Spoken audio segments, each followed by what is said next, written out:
interested in your idea? Do you want to try to get a patent? Then call InventHelp now. InventHelp keeps your idea confidential and explains every step of the invention process. We create professional materials representing your idea and submit it to companies who are looking for new ideas. We have more than 9,000 companies who've agreed to review ideas in confidence. If a company shows interest in manufacturing your invention, we can negotiate on your behalf. We have helped over 10,000 clients receive patents. We also offer services including 3D modeling and animation demonstrating your idea, prototyping services, and we use state-of-the-art technology to show InventHelp client ideas to additional companies. Join the thousands of people just like you who chose InventHelp to pursue their idea. We are experienced. We are working for you. We are InventHelp. Call us for free information at 1-800-460-1663. That's 1-800-460-1663. Again, 1-800-460-1663.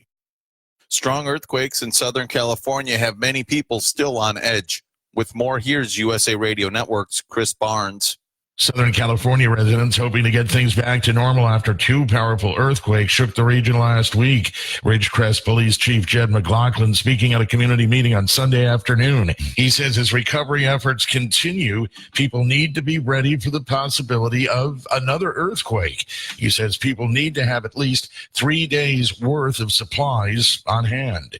Starbucks is apologizing after an employee asked a group of police officers in Tempe, Arizona to leave the store. Customers like John Arnold tell KPNX, the NBC affiliate in Phoenix, that the police officers were doing nothing wrong. Nobody should be asked to leave if all they're doing is just having a cup of coffee. That's what they have a right to do there. The officers were asked to leave because a customer reportedly felt unsafe in their presence. And you're listening to USA Radio News. Hi, I'm Wayne Allen Root, the conservative warrior. My show War Now airs every day right here on USA Radio from 6 to 9 p.m. Eastern. I'm also the star of the Wayne Allen Root Show on Newsmax TV, reaching over 50 million homes. But my favorite role is speaker extraordinaire. I was opening speaker at many Donald Trump for president events. I speak at Republican, conservative, and college GOP events, and I'm available to be the star at your next event. Contact me to arrange for a Wayne Root keynote speech. Call toll-free 888-444-ROOT. That's 888-444-ROOT. Or email wayneroot@gmail.com. A new study from the UK says obesity is rivaling smoking as a cause of cancer and responsible for more kidney, bowel, ovarian cancer, and liver cancer than cigarettes. Smoking is still the biggest cause of cancer, but obese people now outnumber smokers by 2 to 1. Dr. Devi Nampiapar-Ampil is an associate professor at the New York School of Medicine. This new study is kind of looking at whether it could be more dangerous than tobacco itself, right? So for liver cancer, kidney cancer, colon cancer, and ovarian cancer, it might be. Now, the reason that obesity could be related is that fat seems to affect hormones. So a couple different hormones, whether it's estrogen or insulin.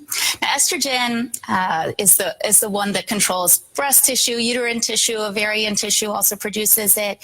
And so if there's an issue there, that might be why we're seeing more of those cancers. And as far as the cause, Dr. Devi says, they see the correlation. They don't know for sure about the cause. Now, the other issue might be insulin as well, right? So obesity also affects your susceptibility to insulin. And insulin is involved in terms of wound healing. So let's say you get a cut, let's say with a diabetic, it might not heal as well. But even if you're not a diabetic, if you're obese, you may also have some problem with wound healing. And the issue is that cancer cells are really like a non-healing wound. So it might be that something is going wrong with these cells. They can't repair themselves.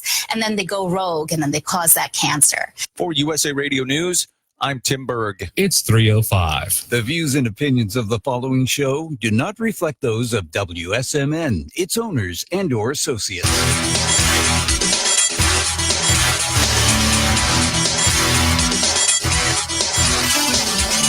Fasten your seatbelts. It's time for the Dianna Ploss Show, where the truth hurts.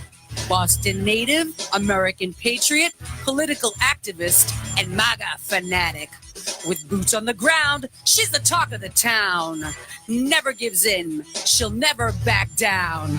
And now, here's your host, Dianna the Ploss. And filling in for Dianna Ploss is Hal Shurtleff of Camp Constitution. So welcome to the show. I got a really great lineup, and I know there's a lot of people already on her Facebook page. I don't have my computer in front of me, so I can't recognize you. I meant to bring it in and recognize the people who are on, and maybe during the break I can get it on my cell phone here. But at 3:30, I have Mr. Josh Moore of the Patriot Initiative, and Josh was a two-term state rep. He's a 30 years old, and he's going to be talking about his organization.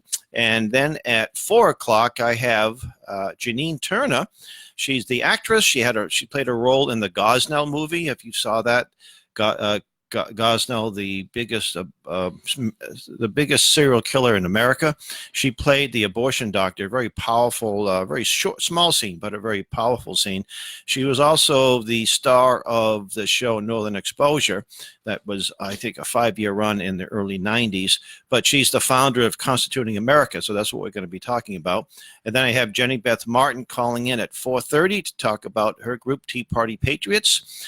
And but for the first segment, I want to talk a little bit about some of this foolishness. The cultural Marxists right now are in overdrive. They are doing their utmost to destroy and eradicate the history of the United States. We're not going to let them. We're pushing back. Now, just a few days ago, or maybe early last week, Colin Kaepernick. Now, some of you who are watching this, you can see my my Betsy Ross flag. Those of you who aren't, well, you'll have to, what the Betsy Ross flag looks like. So there's 13 stars here of what we're talking about. And this was done by Mrs. Betsy Ross of Philadelphia, Pennsylvania. I happen to have visited her house on a couple of occasions, and this was one of the earliest flags of our new country. And of course, the 13 stars stood for the 13 original colonies, then became states. And Colin Kaepernick, the very wealthy, and nothing wrong with being very wealthy, by the way, former football player, and I guess he had a couple of good years. And he's the man that was kneeling during the national anthem, not in prayer, but in protest of a conspiracy. He believes that there's a conspiracy of policemen, predominantly white policemen, against mostly young black men. I guess that's the conspiracy theory. So kneeling down during a football game is somehow going to put an end to that. And other players did so, and it caused a lot of division, and Donald Trump got involved and what have you. And now he's on this shtick about the Betsy Ross flag being racist. I guess Nike, and I'm no fan of Nike. They're only in it for the money. They make their stuff in communist China for the most part. And I really don't know if you should put a flag on the back of a sneaker. But he was offended by it because he said it was racist. Well, Colin is probably a pretty smart guy on some things, but he knows, and he's a Marxist. So everything about this country in the eyes of a Marxist, anything about our history before 1963 or 64 is racist. That's just the way they think. They hate this country. They want to see, first it was the Confederate statues. Those were easy pickings, Robert E. Lee, Stonewall Jackson, and others, who, by the way, not only were they against slavery, both Stonewall Jackson, he taught a Sunday school, and I just visited his hometown not too long ago. He violated the Virginia law. He was teaching blacks how to read, and he and his late wife's sister hosted a Sunday school for blacks. In fact, there's a church down in either Georgia or Alabama, and the church still exists. And one of his students became a well-known pastor. And there's a stained glass, and there's General Stonewall Jackson in the memorialized in stained glass because of his impact on this pastor, and I believe it's still there. Now they're looking at George Washington and Thomas Jefferson. In fact, Charlottesville, Virginia, was of course the home of Thomas Jefferson. They just declared that his birthday, which falls in April, it was a day off for the workers. The town took the day off. The town offices were closed. They just voted 4-1 because he owned slaves. So that makes him an evil person. And by the way, slavery was brought to us by the British. We were under the British control. And in Virginia, it was up for the longest time illegal to free your slaves. So at that point, they weren't able to free them. And they did eventually free their slaves. And having slaves meant you have to provide for them. And just to free them, okay, you're on your own now, bye. That wasn't always the best thing to do because they weren't able to provide for themselves. So that's so dynamic that a lot of people don't understand. And when Washington freed his slaves in his will, he not only that, he also provided for them. So they were able to, and a lot of the slaves did have very marketable skills. About 20% of them were tradesmen of various forms or what have you.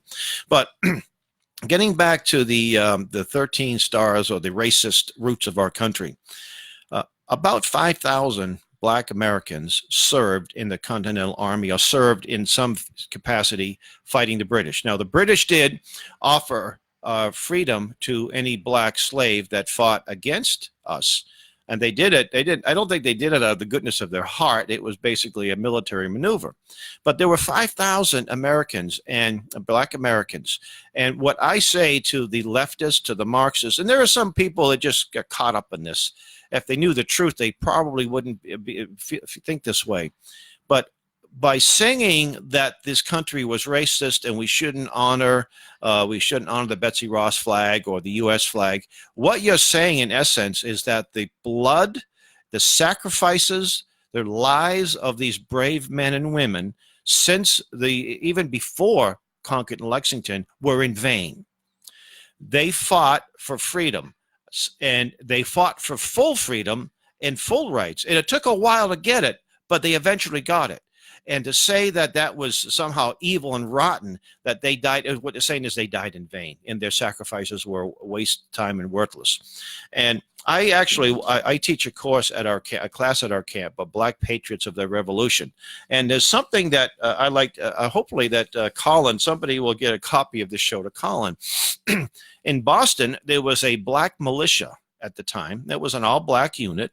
It was called the Bucks of America. And they served very proudly in various duties. There's not much written about them. There's not much recorded history. We do know that there was a Colonel George Middleton, who was the leader, and his home is still in existence. It's a private residence on Beacon Hill, which at that time was a section of Beacon Hill was a black neighborhood. But on the other side of the hill was John Hancock. Now, that unit served during the War for Independence, and at some point it was mustered out.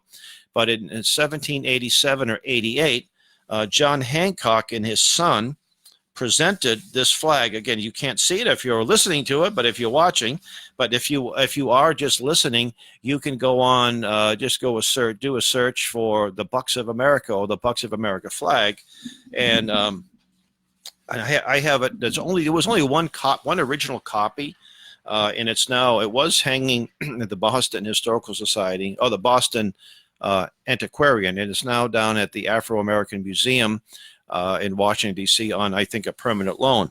But for those of you who can see this, you're going to see 13 stars here. And the initials would be Hancock's son, John George Washington Hancock. And they had no trouble accepting this flag with 13 stars. And they had no trouble flying this at the African American Museum down in Washington, D.C. And these men, again, they served very bravely. Then if you look at the history of just in the Revolutionary War, almost every year, I've been able to attend the reenactment in Lexington and sometimes Concord. And in Lexington, there was actually a slave who was a member of the Lexington militia. His name was Prince Estabrook, and Prince was the last name was the name of his owner. And when he actually was wounded. He answered the alarm and he was wounded, and he was a slave. And he eventually got his freedom and lived a long life, productive life, and he's buried in Ashby at a cemetery in a church. When I'm in the area, I like a chance to visit it to pay him honor. There was also many others at Bunker Hill. I had an ancestor. I had at least two ancestors that were at Bunker Hill. One of them was a captain, and he Captain Daniel Tyler. He was the son-in-law of General Israel Putnam, who known as Old Put. And at Bunker Hill, there were a number of black soldiers, including Peter Salem and Salem Poor. Salem Poor distinguished himself. A number of officers had nothing but high praise for his brave behavior, brave actions. And then if you ever see a painting of the crossing of the Delaware, now that was a historical, there's some historical inaccuracies in the painting. I should say historical license. Washington would never stand up. They did things as quietly as they could. It was ice flowing. It would be kind of treacherous to stand up. However, if you look at that boat, you'll see a black man. And his name was Prince Whipple. He was a slave at that time, eventually got his freedom. So again, these are some great patriots that are not as well known as they should. And I'm sure that many people didn't even know this. And I would recommend, there's some great books on the subject. There's one that I was trying to find to show here. It was called The Colored Patriots of the Revolutionary War. That was originally published in the 1840s. It's still in print. It was written by a black historian. And I found it there was some great information that I didn't know before. Some of the folks I was aware of. There's a book that I have, Negro American Revolution by Benjamin Quarles, and I recommend this. It has little biographies of a number of the black heroes. And then I have Heroes in Black History. True stories from the lives of Christian heroes. And this is another book. You know, it's interesting. I going to school in the 70s, high school in the height of forced busing. I took a black history elective. I was the only white kid, a white student in this class. But to me, I don't think there's really black history or white history. There's history that was by blacks had contributed. But I know that in February they call it Black History Month, and I didn't really realize why it was done in February until I did a little research, and I discovered that Frederick Douglass, although his actual birth date is not known, he celebrated in early February, and Abraham Lincoln, his birthday is February 12th, and it was just a week, and they just expanded it as time went on. So that was the original. I think that was back in the 1920s or so when they first started acknowledging Black History Week. And I think that there are so many people out there that don't know this great history. They might know some guys like Malcolm X and some people like that. There's actually, there was a man by the name of George Schuyler who wrote for the magazine called The American Opinion. Brilliant author, journalist. Even H.L. Mencken considered him the greatest journalist of his time. And his daughter, Philippa Schuyler, she was a concert pianist. She played command performances in front of the Queen of England, the Emperor Haile Selassie. You can find some of her music on YouTube, some of her performances. She was killed in Vietnam. She was on a mission of mercy, and I think a helicopter crash. She wasn't killed in enemy gunfire or anything like that. She wrote a few books. And most Americans, black and white, know nothing about her. So I just think it's a tragedy that a lot of folks don't. And you don't need government to teach you the history. You can find it out there. You go to our YouTube channel and you put in Black History, Black Patriots of the Revolutionary War. And I did a 25-minute video. And then right after me, Reverend Stevie Kraft came up and gave a presentation on the victims of the Boston Massacre. So anyway, so I think, again, it's a big mistake to say that the Betsy Ross Flag was somehow racist. Just the opposite. And yes, some of the founders owned slaves. Some of the founders were troubled by it. They were not in favor of slavery. And, July 4th, 1776, the Declaration of Independence was approved. And within several years, a number of states had abolished slavery, Massachusetts being one of them, New Hampshire, Pennsylvania. And there's also talk about our Constitution, that it's somehow a slave document. And I know Colin Kaepernick make reference to a speech made by Frederick Douglass. But when you analyze a speech, you have to look at the entire context. Douglass still believed in independence. He rightfully was against slavery, And he also believed the Constitution was not a slave document. In fact, just the opposite. And he made numerous speeches just saying that. And I used to think that he did. And I said, I have to look in a little deeper, because I have some conservative friends who look at him in high regard. And I learned that one of my ancestors, General Giles Shurtleff, was a friend of Frederick Douglass. And General Shurtleff organized the first, it was the term Negro, the first Negro regiment in Ohio. And Douglass helped him recruit. And my ancestor, Giles, who was a very honorable man, he was a morally upright man, a religious man, Christian, and he didn't allow gambling or profanity in his ranks. And the parents, the mothers, loved him especially, because they knew that their sons would be under a good influence, a good godly influence. And he strongly believed that the black man should fight for his freedom. And in Oberlin, Ohio, there's a statue of him in front of what used to be his home. And the original statue was supposed to be him handing a weapon to a slave. For some reason, the statue was done, I think, in the 1920s. For some reason, it could have been financial. That would have been an incredible. That statue would have been a very well known, I think, if that was that because he said, "Hey, if you're going to have freedom, it's worth fighting for, and you better fight for it." So now, just a few days ago, we celebrated. Some people just call it July 4th. Have a happy 4th, a lot of people said, and well-intentioned people.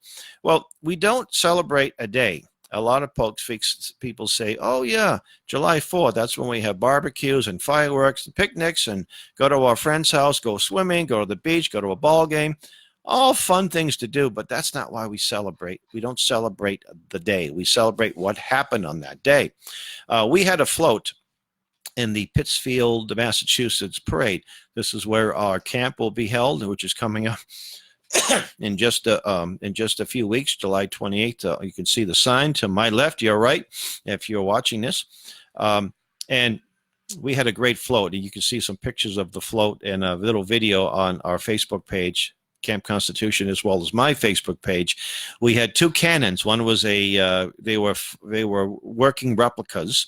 One was a Revolutionary War era mortar, and one was a Civil War cannon. And our folks were dressed up in colonial attire on the float, highly decorated float. And we actually had a copy of the Declaration of Independence, the version that was the August 2nd version that was signed by the signers, put the delegates of the convention sign on the back, and we were the only float. There was a lot of floats with plenty of flags and banners and things, but we're the only float that had any reference to the Declaration of Independence. And while we were marching in the parade, while our float was moving, I and another friend were passing out copies of the Constitution, which also had copies of the Declaration of Independence. And we would ask questions like, can you name 5 of the signers of the Declaration? Or can you name any? And it was interesting that most people, about half the people couldn't name any.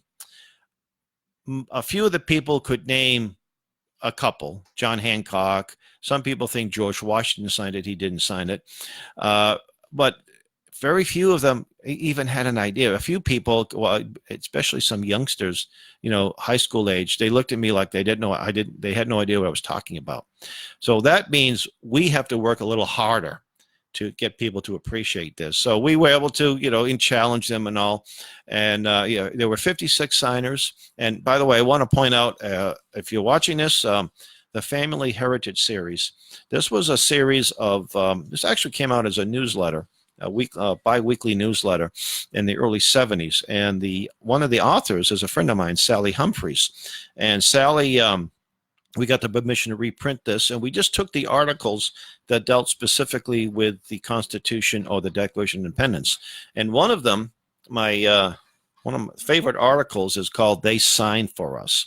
And there's been various versions of this, "They Signed for Us," but it talks about some of the things, some of the trials and tribulations, these 56 men. And actually, the only person that signed the first one was John Hancock.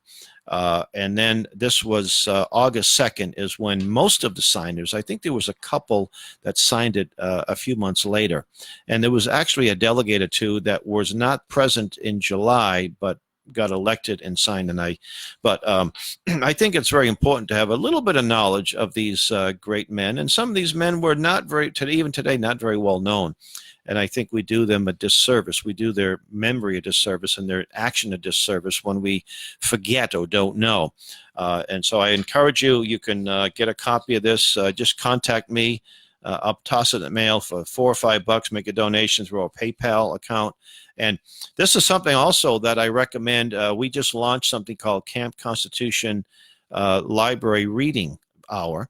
And we're offering an alternative to what the cultural Marxists are pushing, and that would include teaching youngsters about the great history of our nation, the lives of some of these signers, the great historical events like the Battle of Concord and Lexington, and things of this nature. So something like this, you could spend, a good 40 minutes just reading a couple of articles. There's also a lot of good. The Tuttle Twins is a great series. I think there's 8 books, and they're designed, I think, more like elementary to 5th, 6th, 7th, or 8th grade. And the Tuttle Twins learn history, and it's a nice little narration of these two people who are learning about American history, but not just history, economics. There's one called I Pencil. It's a free market classic. It's a pencil talking about how it got to be, and you think something as relatively simple as a pencil, and all that takes to get the graphite and the wood and get it to market and put it all together and sell it. It's incredible. It's because we have a free market. And so not only should we teach them appreciation of our history, but also our economic system, which used to be free market, and why the free market system is superior to socialism. Right now, about 80% of people under 30 who vote for socialist or for the far left, people like Bernie Sanders or Hillary Clinton. And they're doing that because of our educational, public education, government schools are made up primarily of teachers who are socialist. And that's why they're there. That's why they don't make a whole lot of money in most cases, but they have a potent agenda. They want to destroy your child's mind. They want to turn their child into a socialist. And there are some teachers who don't know any better. They just taught what they think is truthful. And there are some good teachers in the public schools, but you hear more horror stories. And some of these people who volunteer to do readings, this might be one of the only times some of these young people are going to hear something. And a little bit of truth goes a long way. So what we recommend is it's a very simple thing. Contact your local library.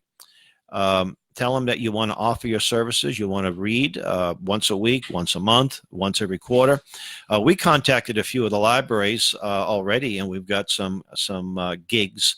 We have Reverend Stevie Kraft and his wife scheduled to do a reading at Fall River on Thanksgiving. It's a ways off, November 23rd. That was the only date they had in the calendar. And we hope to also, in East Boston, we had some people looking into that. Also, Fitchburg, Massachusetts. And there are some people around the country that have offered to do the same thing. So it's a very simple thing to do. And it's one way to push back at the cultural Marxists, but more importantly is to teach our great history. And we're going to a break in a few seconds here. So our website is campconstitution.net, and coming up will be Mr. Josh Moore, the Patriot Initiative. So stay tuned.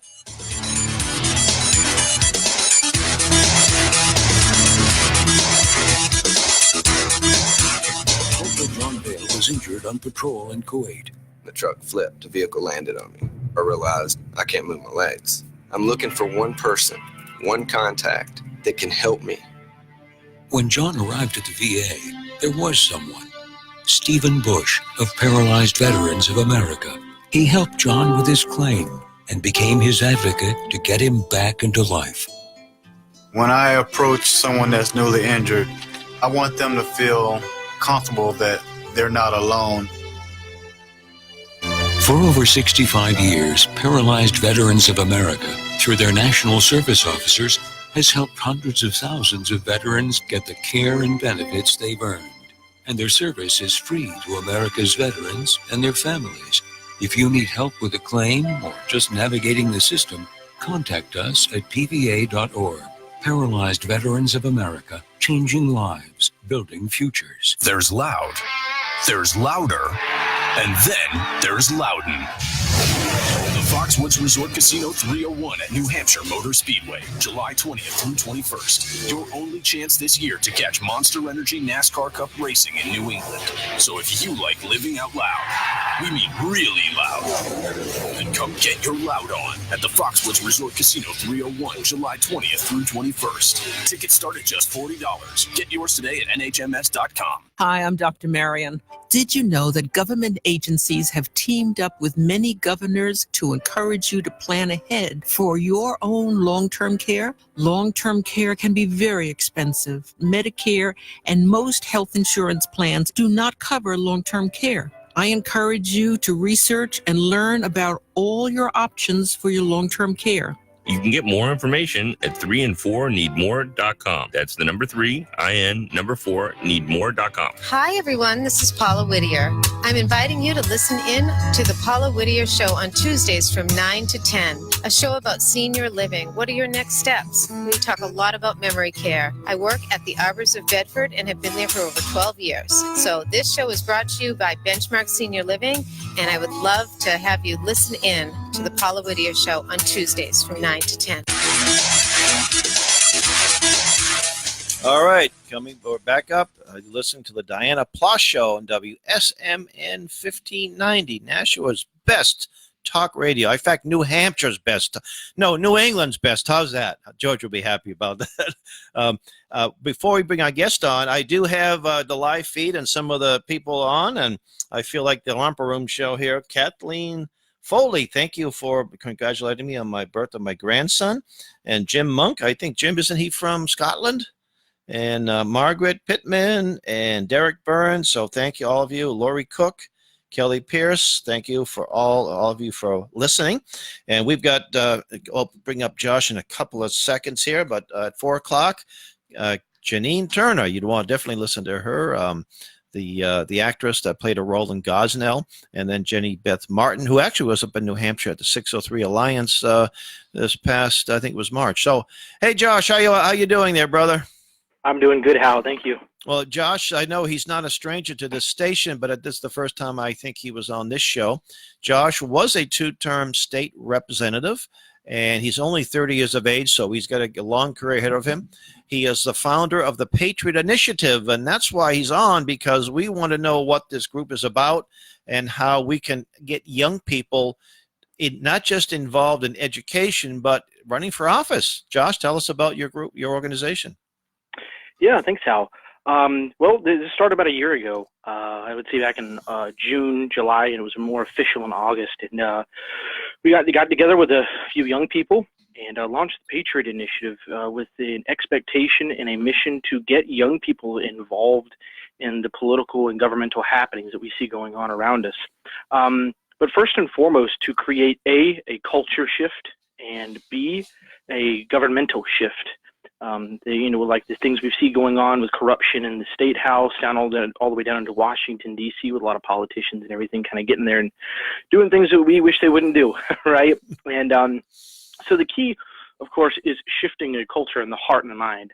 And that's what we're aiming for, centering it around family and getting people to understand the cultural issues of the day and how it relates to the Constitution and the original intent of the founding fathers of America.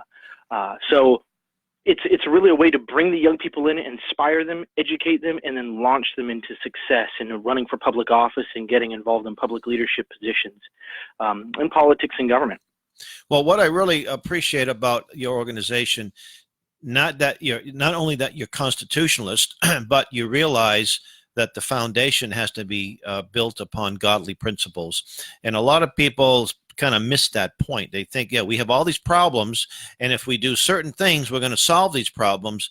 But if we don't deal with the moral issues, the foundational issues, it would be a waste of time. It's like putting a Band-Aid on a cancerous tumor. Now, one of my favorite quotes is from John Adams, and I'm sure it's one of yours, and I think you've used this before. As when he was president of the United States, he wrote a letter to some militia officers in Massachusetts, and I'm not quoting it verbatim, although you could probably find the copy of the letter somewhere online. But he said that this Constitution, our Constitution, was made for a religious and moral people. It is wholly inadequate for the governance of any other. And I think that is the major problem we see. You've got people who think it's the government's job to dole out goodies, to change our moral outlook, to change the way we even look at the family, that somehow the government, local governments, state governments, I mean, why do town halls fly a rainbow flag? What's that got to do with picking up the trash and making sure that the streets are clean? And if someone has to call 911, there'll be a response. So they're trying to change the way we look at the way we identified as the family. And so what kind of things, if I go to your website, what kind of things would I get to learn?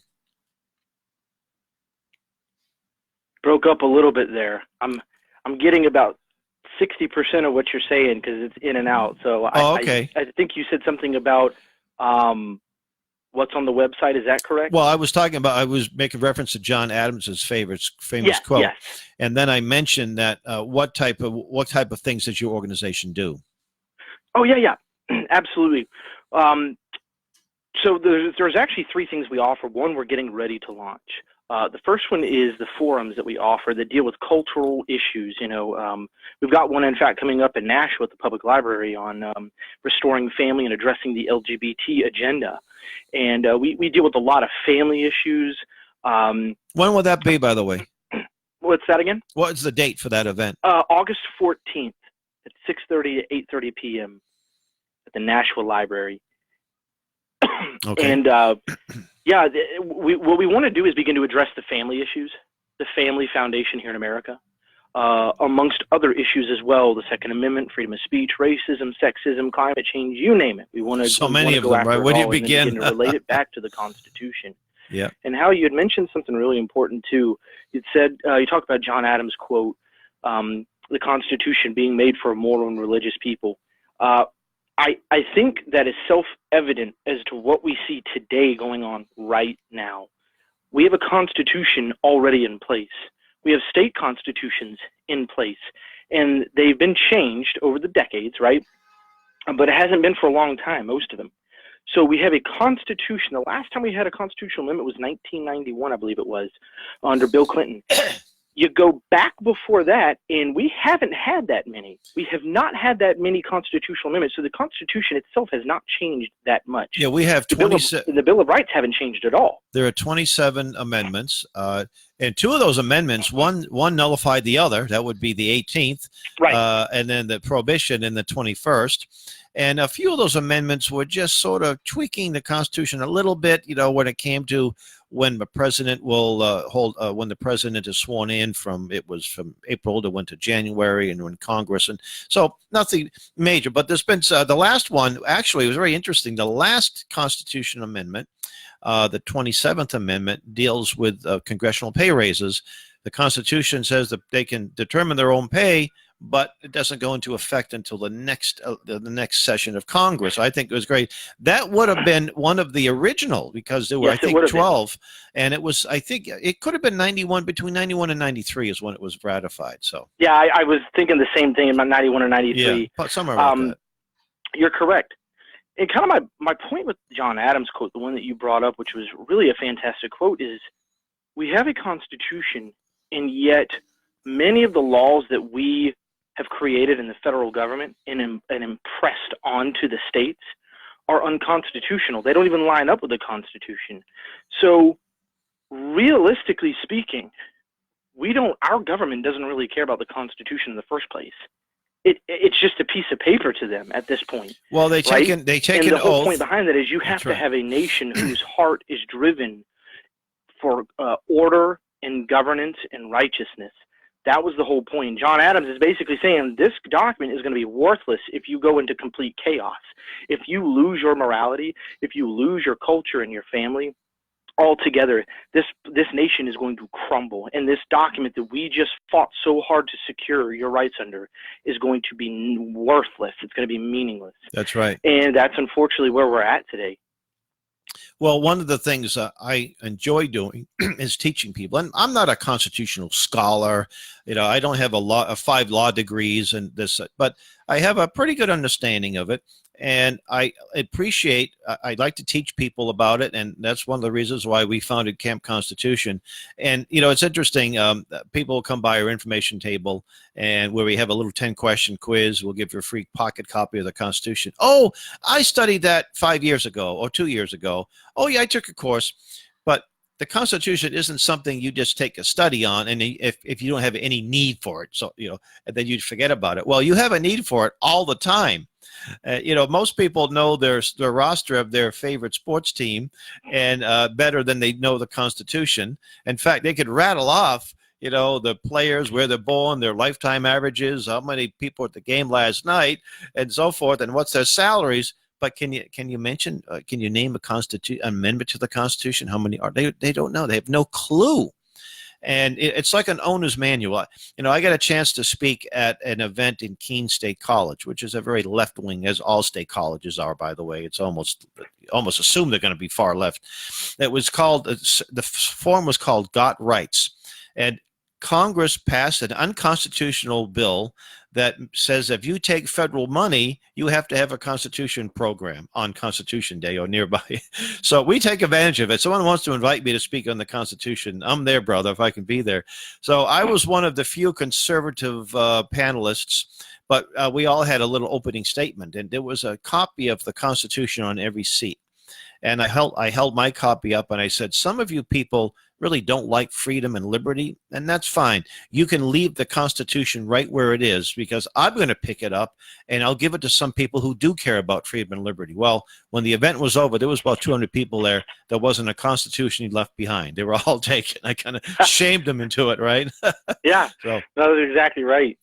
No, it's important that we learn and get get the Constitution back in our hearts, because it's one thing that we're looking at doing or are doing currently with the Patriot Initiative is really driving the home and the message of natural rights and unalienable rights. That these rights are self-evident, as Thomas Jefferson laid out in the Declaration of Independence: life, liberty, and the pursuit of happiness, which actually was originally known as ownership of property, which are Lockean principles. And by the way, the pursuit of happiness, what's that? The government has no obligation to make you happy. It's to basically leave you alone and let you do your utmost to pursue that happiness. So it's not their Correct. job to give you marijuana or give you free tickets to your favorite event because you're going to be happy. It's to basically leave you alone. And when I pick up the mail and I see a letter from the IRS, it doesn't make me happy. Or the government, it's usually a bill, a tax form or something. The less I hear from the government, the happier I am. Yep, that's exactly right. No, it's so true. And that we've got to get back to that as Americans. Unfortunately, we're focused so much on singular issues nowadays that we don't really focus back on those fundamental principles, the unalienable rights that we have. And we have to have a serious discussion about this. I was actually talking with somebody recently, very recently, and we were talking about what do we begin to do now where we are in our country? What is really the purpose of what we're supposed to be doing with the people, with the general public? And one, there's obviously having these discussions, these important topics, which we're doing. But the other thing, too, which is really at the core of what we want to do with the Patriot Initiative, is preparing young men and women who are able to govern properly, who are able to do it constitutionally, and who can critically think and drive our nation forward with good legislation that makes sense, that is constitutional, that, by the way, is also biblically grounded. And people think immediately what they do is they go, oh my gosh, no, that's ridiculous. We're not a theocracy. We are not a theocracy. We are a constitutional republic. But the principles that are laid out in our nation have to be founded and grounded upon an unchanging standard. And that unchanging standard is the Bible. It always has been. So that's our entire system of government is essentially what it's based on. And that's what we have to really move forward with. We have to have that conversation. And unfortunately, a lot of people, especially conservatives, right, they'll get shut down. And to some extent, it's on the other side, too, where conservatives, we kind of get in this hot mess where I don't want to talk to you, but we really have to have that conversation. Well, you served 2 terms in the New Hampshire legislature, and I testify on occasions on different issues, and sometimes you'll see these committee members, they're bored to tears. I'm of the opinion that they've made up their mind already, or the leadership of the parties telling them how to vote, and they just have to go through the motions. And I said I would hate to be and there are times when, if the issue isn't interesting to me, I'm going to be just as bored sitting there pretending you really care about what's being heard. How was your experiences in the 4 years you served? And you do have aspirations to run again? Well, I can answer the second one real quick. No, I don't have any aspirations to run again. I suppose the door is open for that possibility, but I'm 4 years after, it's time for me to move on to a different goal here and a different mission. I think what you're doing is more important. What you're doing here is more important, because you are basically a king and queen maker. You're trying to find people who will run for office, men and women who will uphold those values. So that's even, because a lot of times people have asked me, why don't you run for office? Well, I live in Boston. It's going to be hard to get elected in Boston, so I'd have to move up here. Someone suggested I run against my third cousin, Steve Shurtleff. That should be fun. But I can't move out of or maybe I'll just get a P.O. box in Concord or whatever and throw my name up. Maybe I will get elected. But it's more important is not too much for me, just not to seek offices, but to help people understand and get that person that's already in office either doing the right thing, or get that person out and get some people in that will do the right thing. So that's really what my attitude is. That's why I don't usually invite, if you were running for office, I wouldn't invite you on, necessarily endorsing you. I don't really endorse. There are politicians I admire, I like, but as a head of Camp Constitution, I don't endorse candidates. And I think your group should be like that too. Here are the principles we stand for. So they'll say, well, Josh, what do you think about Mary Smith running for mayor of whatever? Well, what's her platform? If a platform for limited government, lower taxes, moral values, then guess what? She's probably a good person for the job. I don't have to endorse her, Yep. No, that's exactly right. And at some point down the road, because we are raising up young men and women, and that is our goal to get them elected to public office, prepare them for that leadership position. So we have principled young men and women in office. We down the road will look into a way and a sort of a wing of the organization to be able to endorse legally and whatnot. Mm-hmm. That all being said, I was going to go back to your other question you had too, which is about what did I learn in public office and whatnot. I think it's pretty simple. I learned how to conduct myself better. I learned when to not talk and when to talk. I learned what not to say and what to say. I guess you could almost say I gained a little bit of a wisdom and learned some discernment while I was there. It was really interesting, and I got to learn a lot about other people on both sides of the aisle and whatnot. You actually brought up a really good question, or more of a statement. You had said you've testified before, and most of the time the members of the committee pretty much had their minds made up. Right. And that is true. They do. But there were also times where half the committee didn't have their minds made up.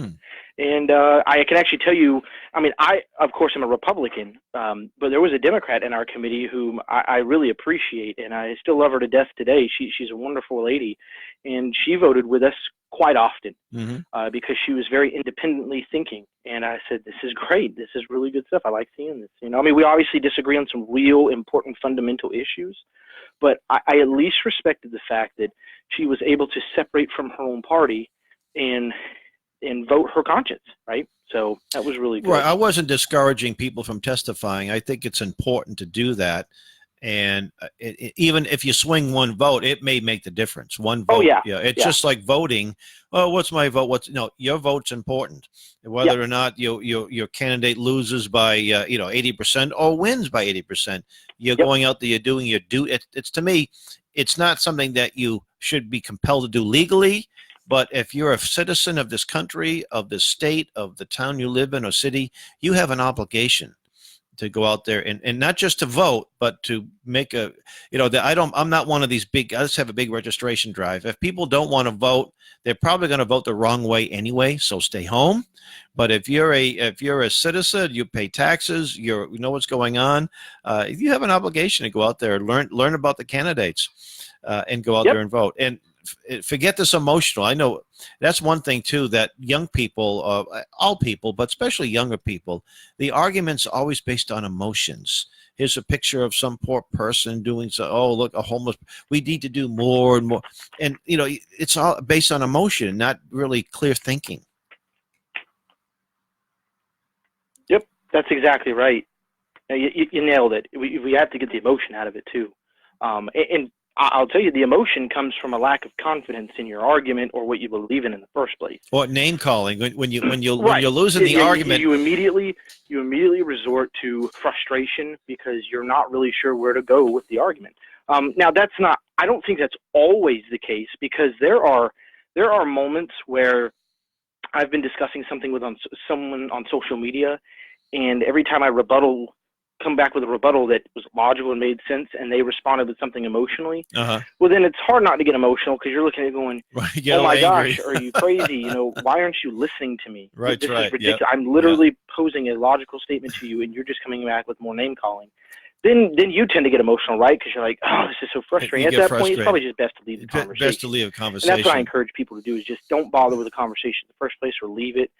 It would take me a longer time to go through this, but I have actual general rules that I follow by with myself that help me to pick and choose who I engage with. And it's really hard to describe, but I have rules that I do that. I kind of go by and I'm like, okay, this person's probably worth, an hour of discussion with. Right. Or perhaps less, and it depends on where we go in the conversation. If I start feeling it out, I'm like, oh, this person believes this. I've had this conversation before, and it usually turns into about a 5-hour discussion, and I don't have time for that today. So before we even get there, I'm going to shut it off, the conversation. Meaning, not that I tell them to hush, but I just say, look, I can't do this, and I leave the conversation. Right. So it saves you stress. The other thing, too, is I started my debating skills when I worked in the United States Post Office in downtown on the platform in South Boston. And I knew that the person I'm debating with is not going to change, but people around, those are the people I'm really trying to impact. And I remember one time, I think we were debating Joe McCarthy. And I took the position that he was an honorable man that was doing the right thing. And this guy was, he was an evil guy that destroyed. So I was just using the Socratic method, asking him questions. And then he got really frustrated when I came back, when he was asking me questions. And then he started calling me a Nazi. I said, Nazi? I said, what's this, and I said, typical leftist, you lose an argument, you got to start calling it. What's this got to do with that? Joe McCarthy wasn't a Nazi. He was a World War II veteran. He fought in Japan. I said, why do you bring this up? What has this got to do with the argument? Don't be ridiculous, So he loses his credibility. And I had people applauding me, on the platform any time for a little 10-minute break from the drudgery of moving mail, right? And they were applauding me. And then I had a liberal guy, we were about to punch out. It was I was offering him a book about a former Black Panther that spent some years in a Cuban prison and became a Christian. He wouldn't accept it. And then he said, what do you know about Black history? And I had just talked about it, by the way, in this early segment. So I started asking him questions about great Black American historical figures. He had no idea. And it was some of my Black coworkers who kind of gathered around. Oh, Shurtleff's got at it again. And I said, for a guy who knows so much about Blacks, you don't know anything about Blacks. And he got so upset with me. And I was getting high fives from my coworkers, So I said, this is kind of fun, because you're making a difference, not just, winning. Winning a debate is all well and good, but it's not going to win the election. Or it's not necessarily going to make a difference. Bill Buckley would win debates all the time while we were losing in the halls of Congress and the state houses. So, but it's a good start, to understand the issue. That's exactly right. And there's something to be said, obviously, for having fruitful discussions. I like to use that word, fruitful. There's something to be said for having those on Facebook and social media and everything. But at the end of the day, I don't want to have left and went to bed thinking, did I change anybody's mind on that 2-hour conversation that I had, or the 2-hour debate that I had on Facebook today? Exactly. Was that literally the extent of my influence today? No. I want to be able to go to bed and think, okay, who did I influence today? What steps did I take to advance the Patriot Initiative and to achieve the culture shift and the governmental shift that I believe is necessary to restore America? That's really what it boils down to. And most people, that's the extent of their influence is Facebook. Social media is such a wonderful tool, but man, it eats away at the time. And you know what? How it's easy to do. It's easy to go on social media, type up a couple of comments, and you feel good about you got your voice heard, and you feel good about it. And everybody, 20 people read it, and whatever. But, well, there used to be back when I started getting involved. There was no Facebook when I started getting involved. It was eat, meet, and retreat. That's where you get together, have a nice meal, have a speech, and everyone goes home thinking they've accomplished something because they bought a book or they heard a speaker. Then it was wail, flail, and email. I get an email blast about something that was on my mind. I've done my duty today, and I don't know what the rhyme for Facebook or other social media venues, but Facebook is a tool and a means to help to an end, not an end in itself. Yeah. And of course, Facebook is go out there and meet people. We have Facebook groups and we have events all the time. You go to a Facebook page that may have 100,000 likes or followers or members, and you go to the events and there's nothing on there. That's not really much of a group. It's nothing going on, and that's really our job, is to get out there in front of people, talk to them, meet them. So, what type of outreach we got 4 minutes left? What kind of outreach does your group do on a regular basis? Yeah, I caught the beginning of your question. Could you repeat that again? Oh, yeah. What kind of outreach does the Patriot Initiative? And by the way, Josh is going to be at our camp speaking. I think we scheduled you for Thursday morning, correct? Yes, sir. Yeah. So if you want to not only meet Josh, but hear others, we should have our camp schedule on our Facebook page. On our website and Facebook page anytime now, the day or two. So if you can't make it for the whole week, but would like to maybe sit on a presentation by Josh or some of the other speakers, go to the website. Call me first. We don't want you to just pop it in there, but yeah, you're welcome to come in and sit on a few classes. So yeah, so what kind of things what kind of outreach things besides the one you mentioned coming up here in Nashua in August? What other things do you do?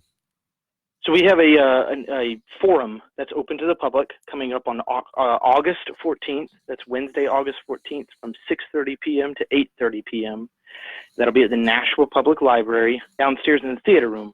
And it's going to be on restoring family, addressing the LGBT agenda. We're going to talk a little bit about the foundation, the country in relation to what's going on today with the LGBT agenda and family, and restoring family once again. What is a family unit supposed to look like, and how does it affect what we see going on? Mm-hmm.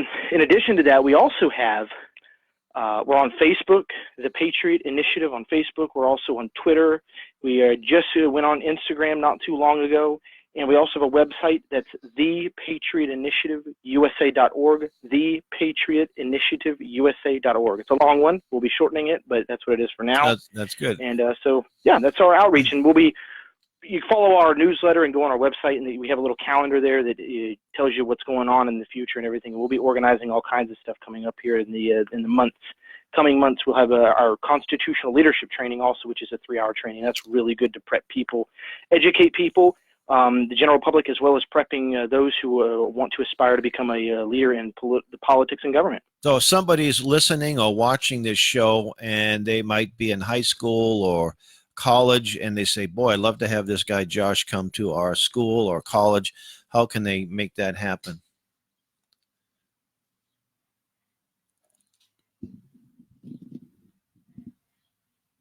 Is he still Josh?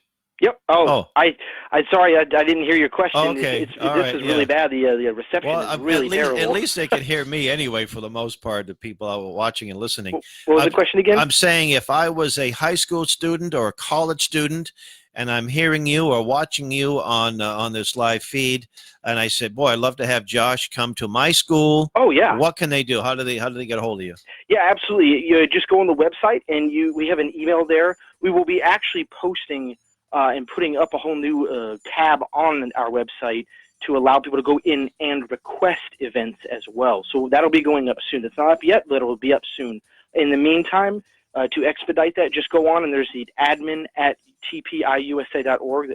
That's on our website. Just respond to that and send an email to that, and we will get it and respond. All right. Oh, thanks, Josh. We're going off to a news break, and coming back, we'll have Janine Turner of Constituting America, and be listening to the Dianna Ploss Show, 1590, AM Nashua.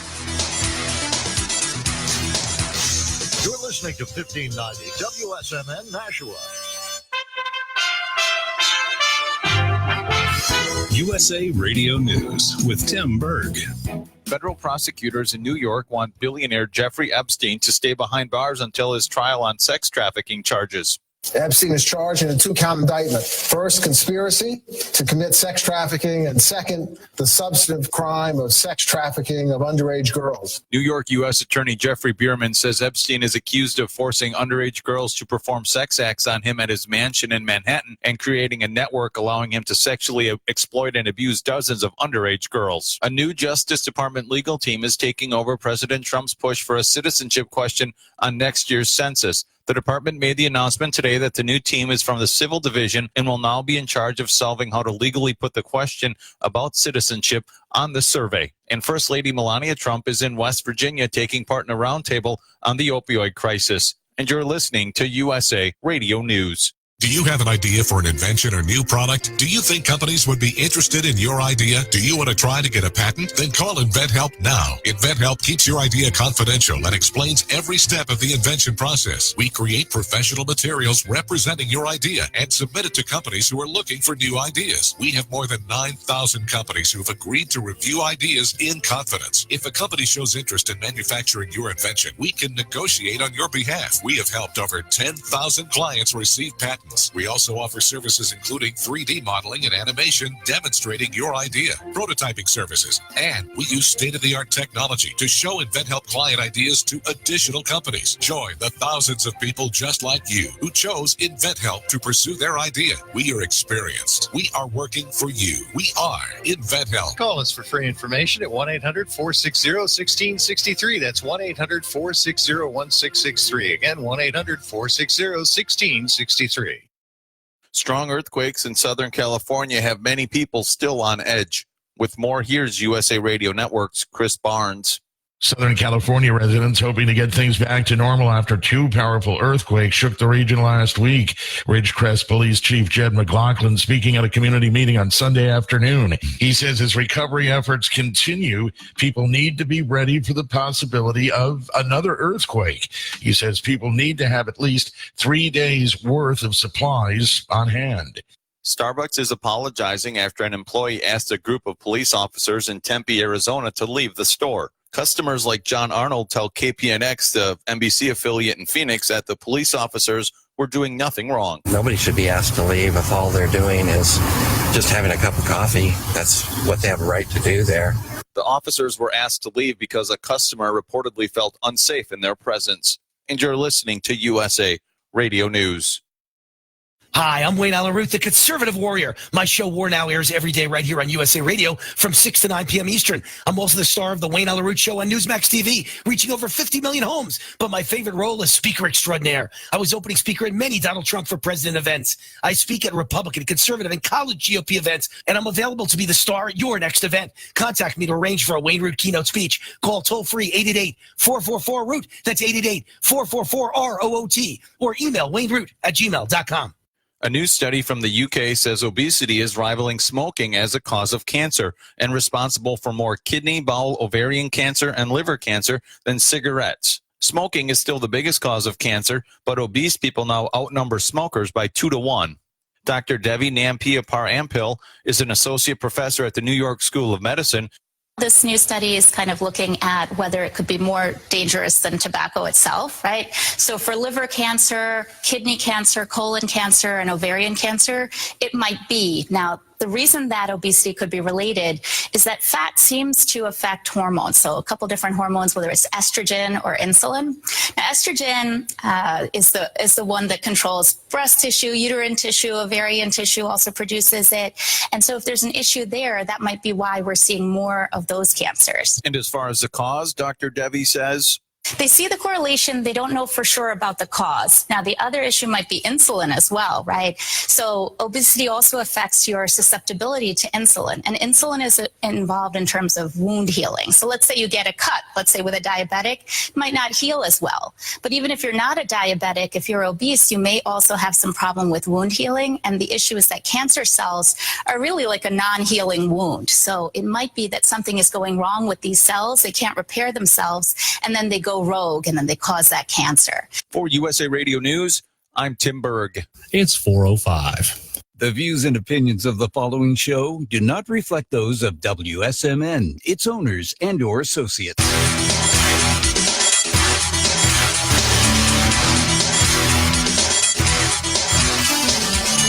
Fasten your seatbelts. It's time for the Dianna Ploss Show, where the truth hurts. Boston native, American patriot, political activist, and MAGA fanatic. With boots on the ground, she's the talk of the town. Never gives in. She'll never back down. And now, here's your host, Dianna, the Ploss. Welcome back to the Dianna Ploss Show with your guest host, Hal Shurtleff, and listening to WSMN 1590 on the AM dial, Nashua's Talk. And I have a special guest. Well, all my guests are special, but Janine Turner. I'm going to read the little bio that was sent to me by one of her staffers. Janine is an Emmy and 3-time Golden Globe nominated actress, known to millions of fans for her role as Maggie O'Connell in the hit CBS Emmy award-winning television show Northern Exposure, TV series Friday Night Lights, cliffhanger movie with Sylvester Stallone, and many more film and television credits.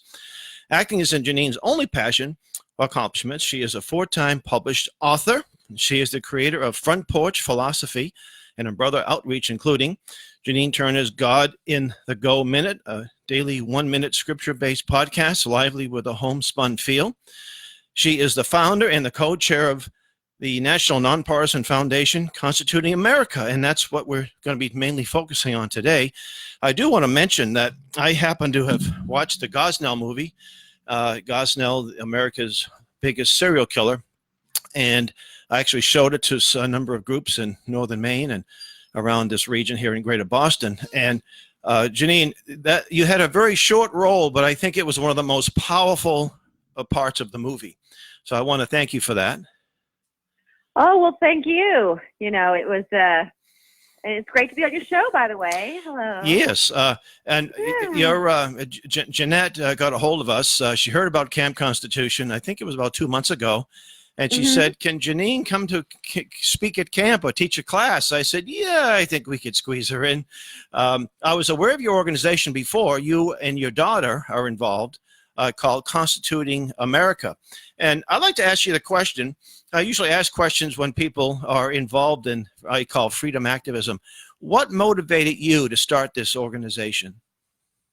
Well, you know, I've always had a love of, that's a good question, of the Founding Fathers. Interestingly, you know, I think I do believe we're born with certain purposes and passions. You know, we have little, I might have a little Founding Father on my shoulder, John Adams probably, or George Washington, who's supposedly related to through his grandfather, which is really kind of cool. Isn't it? You do have ancestry. Yeah. Yeah.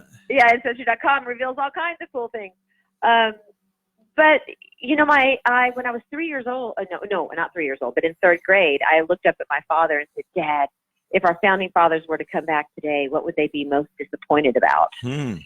What 3rd grader asked that question? You know? No, usually it's for milk and cookies or yeah.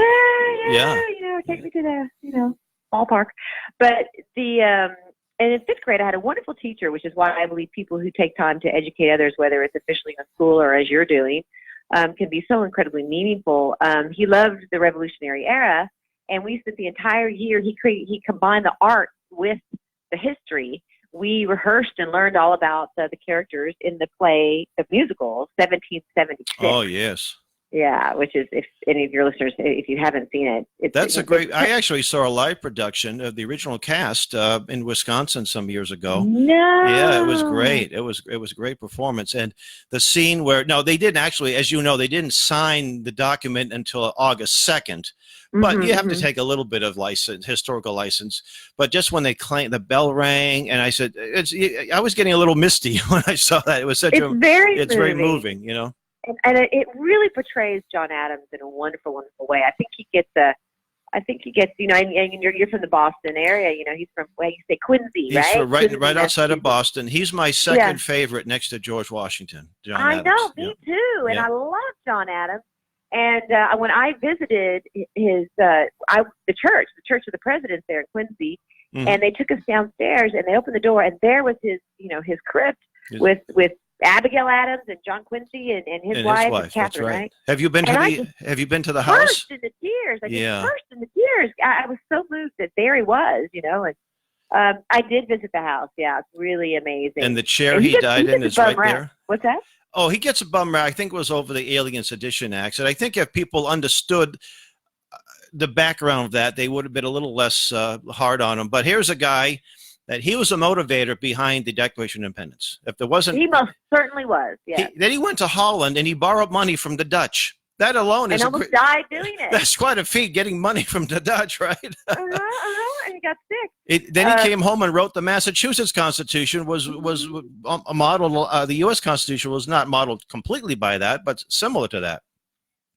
Yes, exactly. He was brilliant. I just think he was actually brilliant. We wouldn't have had the Declaration of Independence without him.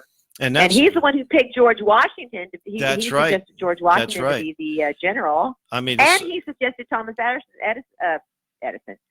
Jefferson should write it. That's right. That's right. He did so much. And at first, those first few years were tough years. When the country was a brand new country. So, and then he also he had leniency. The Whiskey Rebellion. A lot of his staffers said they should have been tried for treason, and he pardoned them. That's the mercy. It was mercy. And he didn't jump into another war either. That's right. That's right. So, he was, I think, a great man. And that's just something that so many young people are missing. And I think that's why you started Constitution America. It is. To finish that answer of yours, sorry, so long-winded. But I love the Founding Fathers. I had appreciation for them. My father was a graduate of the United States Military Academy at West Point. And so I was raised with that sort of, love of country. And then I read the book, The 5,000-Year Leap. Oh, that's by Cleveland Skousen. I heard him I speak. really don't remember at this moment anything about it. Yeah. I was like, wow, I called my friend Kathy Gillespie, and I'm like, we need to educate the kids. Because, and the way I do it now is I really focus on why the Constitution is important in really specific ways. How to utilize the First Amendment, how to utilize the government, why the legislative branch is first, and the president's not the most important person, and all these. That's right. That's right. I say I want to empower you to understand how to utilize the government for yourself in a very productive way, and that's also to point out some of the very important checks and balances that are in our Constitution. So I absolutely love it. We kind of blend our foundation. We blend the arts, and we also promote these kids' actual public service announcements and their songs. And their STEM works as well. We opened it up to STEM. And we get mentors from them, but also we take their works and we hire companies to promote their works. So our students, it's their works that are on national television and their works that are on the national radio. We really enjoy what we do. And I working with the kids and adults even talking about the Constitution. I've given over like 400 speeches now. So it's like 375, whatever the number is. And you're just getting started, I hope. Yeah, right. Well, one of the things I wanted to mention, I had an 8th grade teacher, and I went to a public school in Boston, not necessarily the best choice to learn history, Mrs. Wolf. And just like your teacher, she had I couldn't tell you if she was a liberal or a conservative, but we had to memorize dates. We had to memorize parts of the Constitution, and she had a love of the country. And the last time I threw a spitball was in her class, because she looked at me and she said, "Harold, I'm surprised at you." Boy, was I so ashamed of myself. I let her down. Her prize student. Goodness. So I think you had someone similar like that in your life. Well, you said a key word there, which I think is really interesting. You said you couldn't tell she was a conservative or a liberal, and I think that's the to use that word again, but we said for John Adams, but that's the misinterpretation of the Constitution, in that people think it's a partisan document. And when I educate about this, I say, wait a minute, parties didn't even exist when it was written. That's right. And it's for everybody. And of course, I also laugh, when you've got a Republican in the office, the Constitution is the Democrat's favorite thing in the whole world, and vice versa. Right. You've got a Democrat president, the Republicans love the Constitution because everybody knows that it's preventing that, men are not angels, as they said in the Federalist Papers. It's preventing that power-hungry grab. So it's a wonderful document. And I think my biggest challenge, and I give examples of this and say, if someone says that they don't like the Constitution, which someone did to me once on a radio host, Mm-hmm. I just simply asked the host, I said, really, you don't like it? Which part? Which part do you not like? And they didn't know what to say. Answer me. I was No. on a show up in Maine some years ago in Portland, Maine. And the host he looked like Castro's illegitimate son. I mean, the guy was so far to the left, it was crazy. And one of his friends called in and said the Constitution was written, 200 and so many years ago for a white Eurocentric males and so forth. So it should be repealed and abolished. So I said to him, what do we abolish first? Which amendment should we take out first? I said, the First Amendment, the one that protects the right to speech, the right to assemble. And he didn't want to hear that. I said, what about the Eighth Amendment? He didn't know what that was. I said, cruel and unusual punishment. I said, they used to draw and quarter people. I said, should we bring that back? Well, no. I said, sir, you've been a victim of a cliche. You've never bothered to even read it and to understand it. It sounded good. Hey, if it was written up many years ago, it must be a bad thing. Then I challenged him. I said, if it was written in 1848, would it still be valid? He said, no, it wouldn't be. I says, well, thank you. You just repealed the Communist Manifesto. It was also written by a Eurocentric white male. So. Yeah, there you go. Well,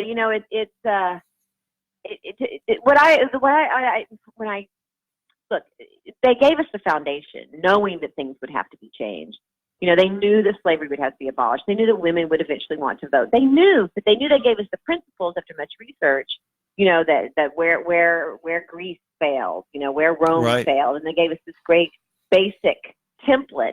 But they gave us this out, with to change with the eras, with the amendment process. And the interesting thing about the amendments, when amendments they stick, except for prohibition, right?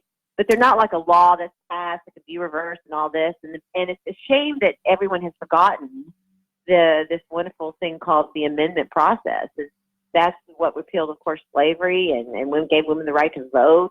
So many amazing amendments. And so to throw it all out, that's right. We have this great opening. And nobody knows about the Convention of States, which I think is one of the most amazing things in the world, because I know there's a theory out there where people are afraid of it. However, I always quote the Patrick Henry, what are we going to do? Lie supinely on our back, clutching the elusive phantom of hope, or are we going to be a people of action? What I love about the Convention of States is that if Congress won't balance the budget or won't limit their terms or won't do what we know they need to do, we can go call our own Convention of States through the state legislatures and do it ourselves. So there's that amazing tool as well.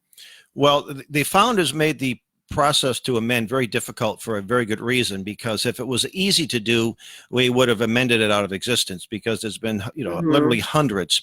And as far as the Article 5 convention, I have a number of reasons why I think it may not be the soundest thing, but because we live in such an era of constitutional illiteracy, that the delegates, I would fear that very few of them would have the same values of the ones who gave us this Constitution back in 1787. Balance. They say they will pinpoint it through the state legislature, but well, the problem with that is it's not binding, because, as you know, Article 5 says that states, the only job of a state legislator is, the first job would be to actually apply for one, and they may never get a chance to vote on any proposed amendments because Congress can create ratifying committees. In fact, they did that with the 21st Amendment. They knew there were some dry states that would not repeal the 18th, including Utah, especially Utah. And so what they did was they said, let's have ratifying conventions. And when they did that, it was the only time they did that for prohibition. That's right. And I think Utah was one of the states that actually passed it. So, but I think the problem is getting people to obey what's already there. And, James Madison was very clear in one of the Federalist Papers where he said that the powers are to Congress or to the federal level are few and defined. Everything else is left up to the people. But it's our job. Well, that's why they didn't think they needed a Bill of Rights. That's right. Exactly. Wait a minute. You have enumerated powers of what you can do. We're not telling you what you can't do. That's right. And the thing is, we've usurped that, as you know. When you hear a debate, either at the presidential level or even congressional level debates, very seldom is the word Constitution ever brought up. It's never mentioned.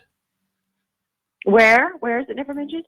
During a debate, when you listen to a presidential debate or a debates of local members of Congress. I had an interesting experience. One of my daughters goes to Liberty University, and last June it was all day orientation.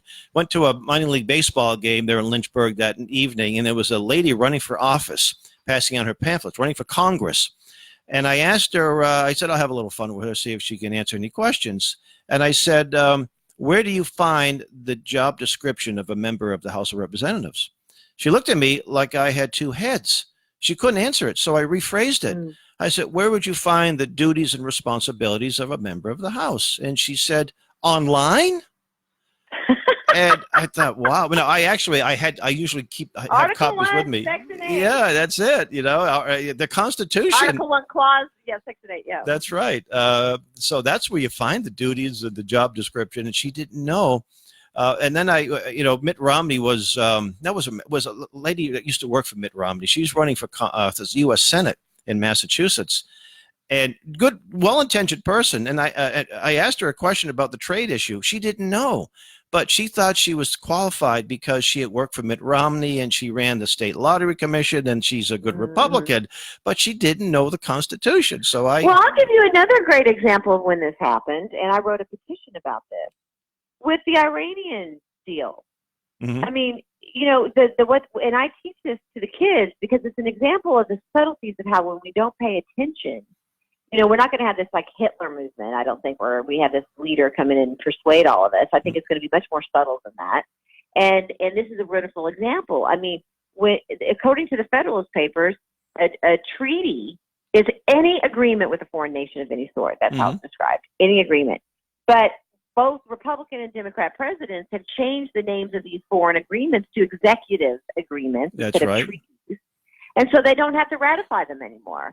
And so they had the Iranian agreement, this executive agreement, which is really a treaty, and they've called it another name so it didn't have to be ratified. So what they do, they passed a bill to look at it, which gave the power right back to the president.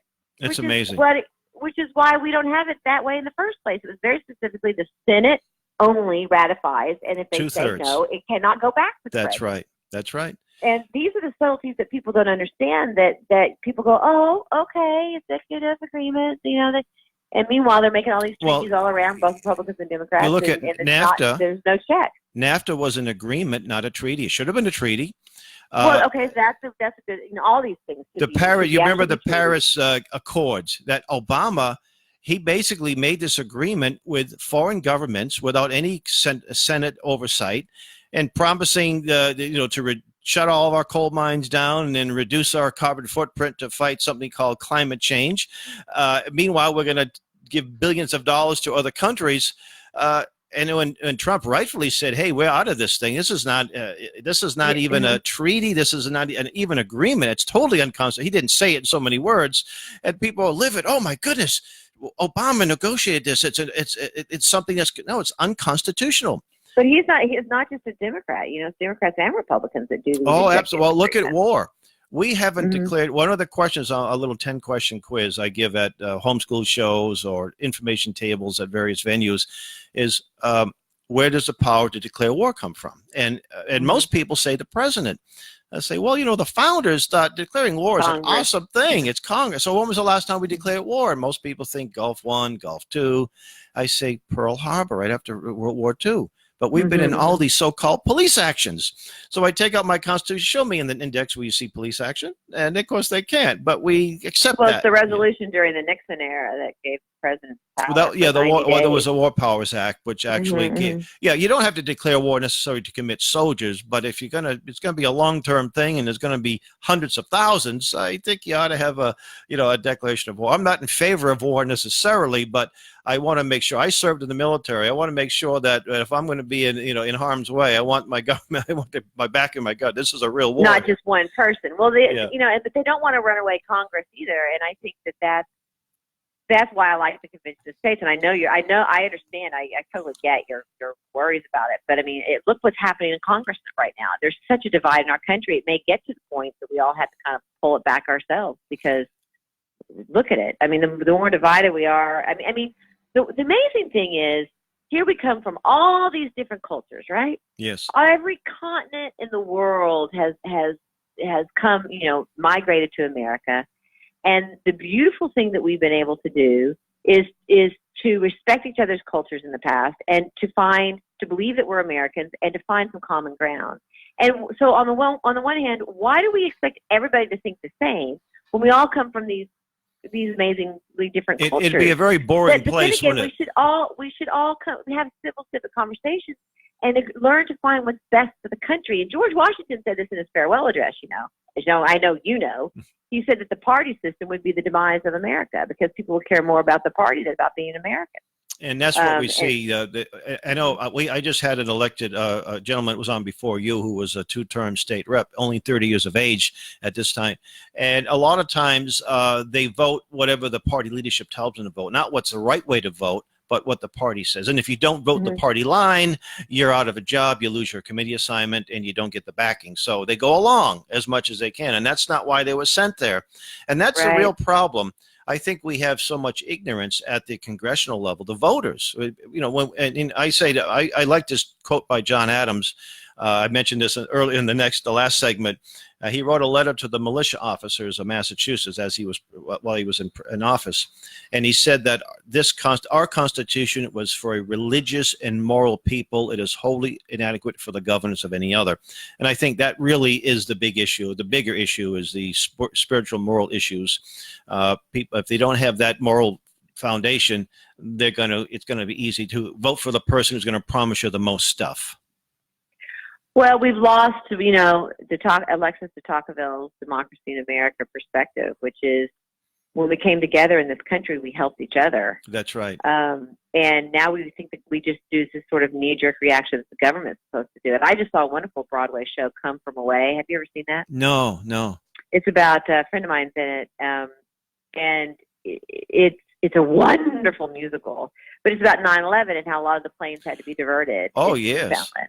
And how the people just rallied to take care of these 7,000 people that were stuck there for 4 days. And it's a wonderful, beautiful, spiritual play, but there's a sense of community and how people help people. And we've lost that in our country. And instead of taking care of each other we still do it. I think we're a very philanthropic people and we all have our communities of religion and whatnot. But as my mother likes to say, on the whole, I think as a country we have forgotten that the government isn't really supposed, to be the default. We're really supposed to take that under our own wing and help each other. That's good. I flew out of Logan Airport that same morning and I landed in Detroit, and it was the same thing. The churches were full.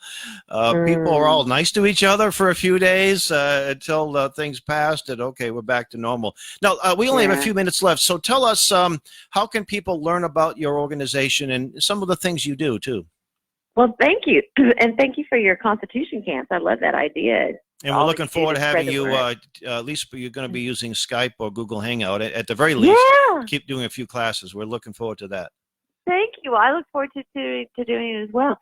Our website is constitutingamerica.org.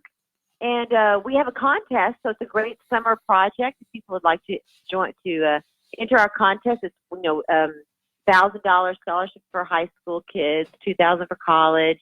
They get to go on a fantastic trip to Washington, D.C., and they have mentors. But we also, as I said earlier, we take their winning works and promote them actually in the media. Our songs have had over 100 million plays. So the public service announcement is about 7 million, I think is the statistic on television. 7,000 households. And constitutingamerica.org. The entries are due Constitution Day, which I know you know when that is. Yep. 17th to September 17th, right? Yep. And you have your daughter wrote a great book. We have about 30 seconds left. Can you give the name of the book and where? Yes, her book is Our Constitution Rocks, and it breaks down every article, section, and clause for kids. So it was published by HarperCollins. Excellent. And that's been really cool, really fun too. Well, thank you so much for coming on, and looking forward to hearing from you at Camp Constitution. God bless you. Thank you. Look forward to seeing you. Okay. Bye. You've been listening to the Dianna Ploss Show with your guest host, Hal Shurtleff. on WSMN 1590, the talk of Nashua.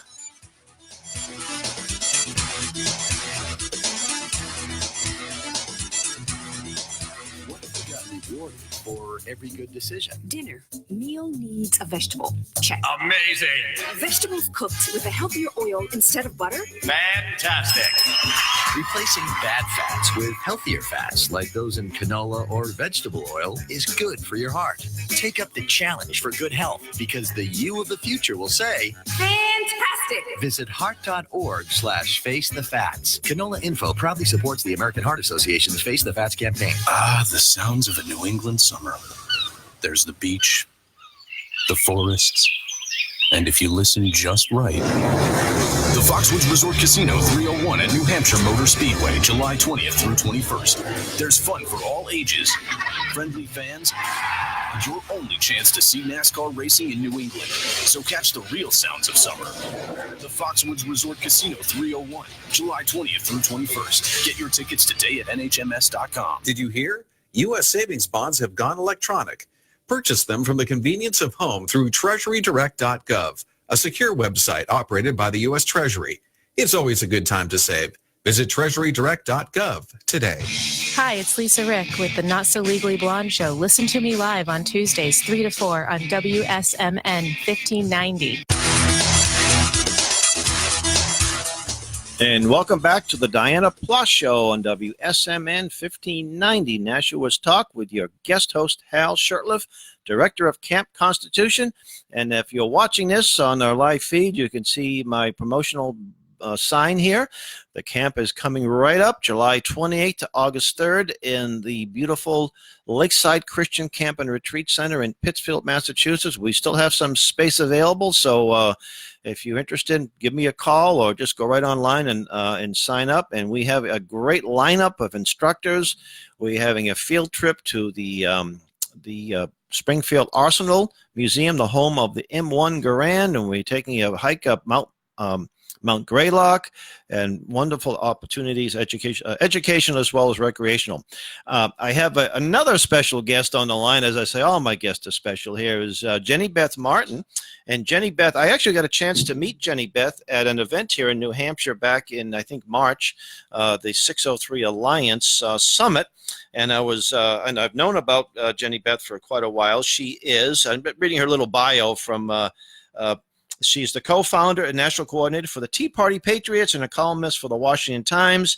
In February of 2010, Martin was named to Time Magazine's 100 Most Influential Leaders. She's a co-author of Tea Party Patriots, The Second American Revolution. How are you doing? I am great. It's so good to be with you. Well, so thank you for the short notice. I think I sent you an email, I don't know how many months ago, and I know a lot of times things get caught up, and you said, and I said, hey, would you like to come on the show? And here you are. Well, tell us, I know that you have a lot of projects going on, and when you gave your presentation back in March, you had a very important project going on with the Tea Party Patriots. Can you talk about that? I can, but we are celebrating our 10th anniversary this year, is this modern day Tea Party movement. And one of the big things that we are going to have to work on over the next several years is truly addressing the nation's debt. We're $22 trillion in debt, and at the rate it's going, what we see coming out of Washington, we're going to continue to spend money. And part of what we have to address is what's called entitlement spending, and that is spending on Social Security and Medicaid, Medicare. These programs are essentially on autopilot. So Congress never has to vote on them, and they automatically increase in spending every year. And that's how it was designed. And if we don't address them, they are going to wind up being bankrupt. And so our goal over the next it's not something that we think we can change overnight, but over the next few years we want to start talking more about the problem that we face and looking for solutions so that we can actually work towards balancing the budget and begin to pay down our nation's debt. Well, I would say that about 80% of what the government does is unconstitutional. Some people say it's higher, maybe some say a little less. Foreign aid, for example. I don't really get a kick out of it, but I hear that President Trump is upset with a certain school, and if you don't allow free speech, you won't get any more federal money. They shouldn't be getting federal money to begin with. And Social Security, it's really a very elaborate Ponzi scheme where the federal government back in the 30s said, we're going to plan your retirement for you. We took that out of the hands of the private citizen. People can still do that, of course, but they have to 7.5% of your pay, and then the company puts in another 7.5%, and every year we get statements saying this is your contribution. Well, I didn't contribute that. I had no say in it. And you're right. Congress, this is autopilot. That's not constitutional. You submit a bill every year. You raise funds. You spend money. You've got to make an account for that. And unfortunately, so many people are relying upon that. And the congressman says, gee, if I cut Social Security, I'm going to lose a lot of votes.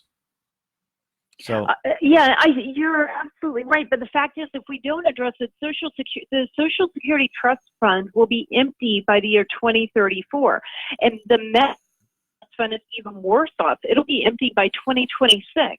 That's less than 10 years from now. There'll be nothing left. Exactly. Yeah. So, and I'm not. I have talked about this, and I have people who are on Social Security who will come up to me and say, you can't take it away. I am dependent on that.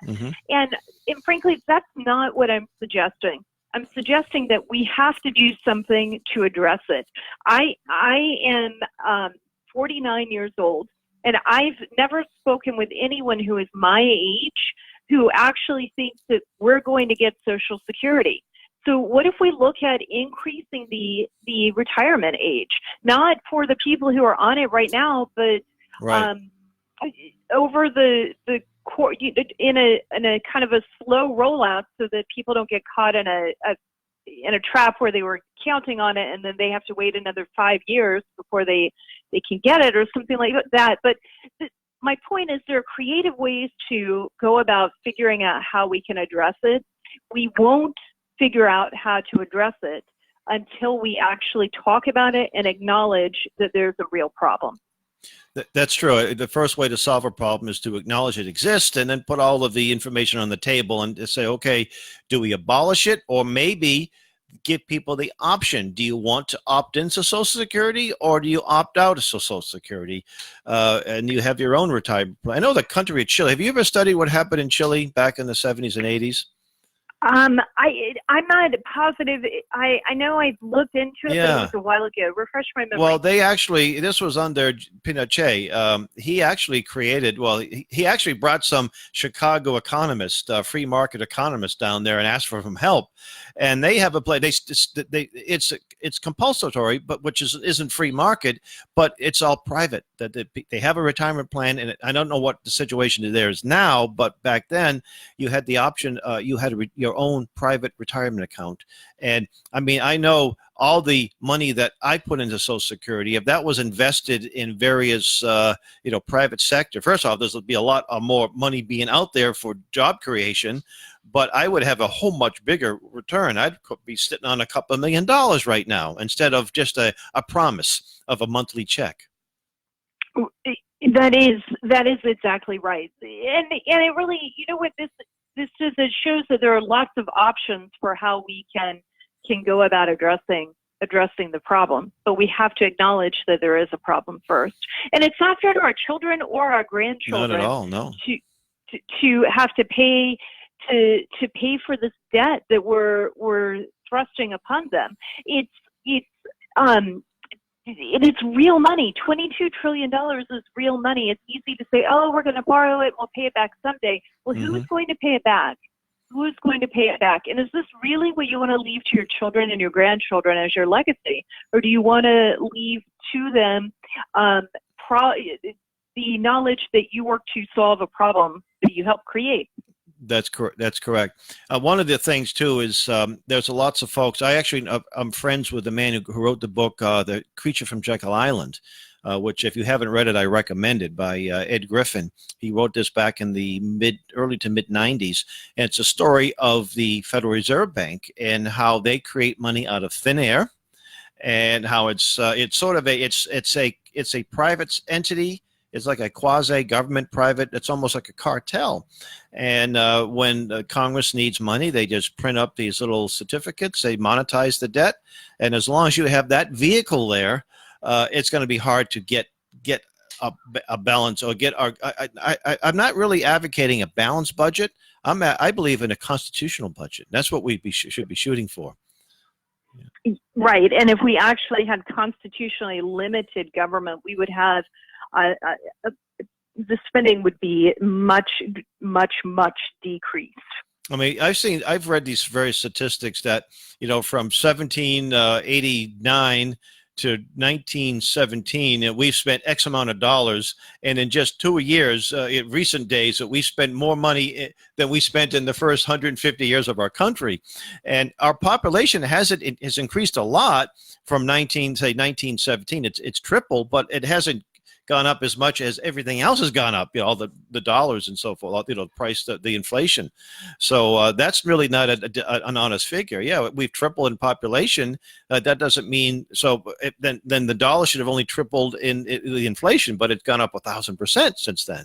And just what you could get for $1 back in 1917 to what you get for today, the buying power. And inflation, of course, is another tax increase. It's something that's done, and the socialist economist John Maynard Keynes wrote a book called The Economic Consequences of the Peace, and he said that governments, through a process called inflation, can steal their citizens' wealth, and not 1 in a million know how it's done. And so that's another thing that people in the Tea Party movement, people in the freedom movement need to look at too. That is exactly right. And the book that you talked about is a good book. It's important for people to understand how inflation works. And if they don't, then you're exactly right. They are able to steal from us, and we don't even realize what's happening. Well, I'm 60. I'm a little bit older than you, and I remember when you could go to a baseball game for 50 cents and get a pack of baseball cards for 5 cents with that big old wad of gum. And now, with all the technological advances to make printing a lot cheaper, it's $3 or $4 now. I use that when I teach economics to young people, or I'll have a silver dollar, a real silver dollar from the 20s or earlier. And it makes a very distinct sound when you drop it, or when you just chime it, put it on the tip of a pencil and hit it. I said, that's the sound of real money, not the stuff that we have today. And I'll say, this silver dollar, how much this is worth? You could go out and go a coin dealer will give you $15 for this, and really, oh wow. It makes it interesting, but also why does it matter to them? Well, look at your pay stub. The first, I love when I see young people getting their first paycheck, and I'll say, look at the pay stub. What's this? Wait a minute, I'm supposed to make $15 an hour? How come I only have, $100? I should have a lot more. I said, look at all these taxes. Yeah, you're paying for people's phones. You're paying for this. I didn't realize that. Well, now you know where I'm coming from. That's exactly right. My daughter just started working this summer it's her first job, and she got her first paycheck, and she saw the taxes coming out, which she was calculating how much she would be getting in that check, and it wasn't exactly what she was expecting. And she says, Mom, I think I appreciate what you're doing now, right? Exactly. So what type of, besides this very important issue, what other issues are you, as your organization, working on? Well, we started a theme in in April of this year. We'll be continuing it through September and beyond. We did rallies across the country on April 15th on the theme, Stop Socialism, Choose Freedom. And we're going to continue that same theme as we have a rally in Washington, D.C. on September the 19th, which is a Thursday. We'll continue the theme then, and I think we'll be continuing it throughout 2020 as we look at what the liberals and the leftists are doing and the Democrat socialists are doing. They are taking us towards socialism, and we want to make sure that we're highlighting the differences between socialism and freedom. That's excellent. And are you guys? Can you stay on for another 10, 15 minutes, or you have to head out? I do have to head out. I've got another. Excellent. I have another interview. Okay. Yeah. So a website where people can get a hold of you and your organization. They can go to teapartypatriots.org. Again, that's teapartypatriots.org. All right. Well, thank you so much for coming on, Jenny Beth. And I do appreciate getting your emails. And hopefully, maybe next year, your family can join us at Camp Constitution. It would be great. Thank you so much, All right. Alan. I God hope bless that you. camp goes great. Thank you. God bless you. All right. Well, that was Jenny Beth Martin of Tea Party Patriots. And we got another 15 minutes. So, Daddy, I'm just going to – no, I can talk for about 15 minutes. All right. So, I was – oh. You don't want to take that sign down. Oh, my goodness. There's millions of people that need that information about our camp coming up. So I can talk a little bit about our summer camp. I know it's not the first time I've mentioned it, but it's a passion of mine, as I think you can tell. It's actually a family camp, people of all ages, whole families, unaccompanied minors, adults who we only tell the adults that when you're in the classrooms, you will not ask questions during the class because we want to reserve that time to the young people. And when adults ask questions, they tend to take it over, and the young people sort of shy away. So not always, but in some cases. So you have the instructors, time after or before classes, over a meal or what have you. And we have a great lineup. We have Professor Willie Soon, who's been a guest on this show. I've interviewed him a few times. I think he is one of the world's top climate experts, and he's also a very funny individual. When he makes a presentation, he can talk about graphs and scales and things of that. It can be a little dull, but he really makes it interesting, and it makes a difference because young people, the economic consequences of bad science, its economic and social consequences are going to be they already are pretty heavy, some of the billions of dollars. There's a $2 trillion climate lobby, I call it the Green Mafia. $2 trillion they're spending from various entities, state, local, and even here in Nashua, how they're implementing Agenda 21 little by little. And the biggest pinnacle, the underpinning of Agenda 21 is this notion that in 11 and a half years, now it's 11 and a half years, it was 12 years, but AOC said that about 6 months ago. So we're all going to burn up in 11 and a half years, even though we haven't had any temperatures over 100 degrees in this area for a long time. That the worst heat waves we had in this country in the last 100 years wasn't last summer. It was back in the 1930s. That the hurricanes, I think there was like 10 years worth of years where we didn't have any category 4 or 5 hurricanes landfall in this country, and that earthquakes aren't caused by climate change either, and so forth. And it's interesting too, because people talk about climate change. Well, what climate are we going to get? Where are we now? And you ask the average person living in New England and say, what climate do we live in? They probably wouldn't tell you. They wouldn't know what kind of climate we have. So how what will change? I dare suggest that if you bought an orange tree, if you go to Florida and bring home an orange tree and you plant it in your backyard, I guarantee you that it will be totally dead probably by November and maybe December, if not earlier, because it ain't going to thrive, because we live in a climate that we're not tropical. We're humid continental is what we have here, where we have short, hot, and humid summers. So, yeah, it might get up into the 90s and upper 80s, and it's not so bad, as I prefer that than the teens and minus zeros that we're accustomed to and with our long winters. So Willie Soon will be there. We have, because you heard Janine Turner, she'll be Skyping or Googling in to do at least one class with the older people and hopefully one class with the younger people.